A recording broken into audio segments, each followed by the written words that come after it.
د طالبانو حکومت نږدې یوه میاشت کې د سیلابونو له امله 182 کسان مړه شوي.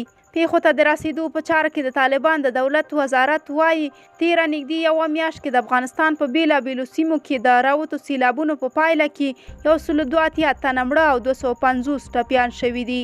د دې وزارت ویان محمد نسیم حقانی نن رسنۍ ته استول شوی ویډیویي پیغام کې ویلي تر ټولو زیاته مرګ ژوبله په لوګر، نورستان، ننګرهار، پروان، غزني، میدان وردګ، زابل او کندهار ولایتونو کې خلکو ته اوښتې ده.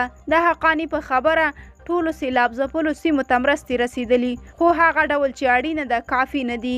دا په داسې حال کې ده چې د هوا پیژندنې نړیوالو ادارو روانه اونۍ بیا هم د افغانستان په بیلابیلو سیمو کې د سختو بارانونو او د سیلابونو د راوتلو په اړه له وړاندې خبرداری ورکړی.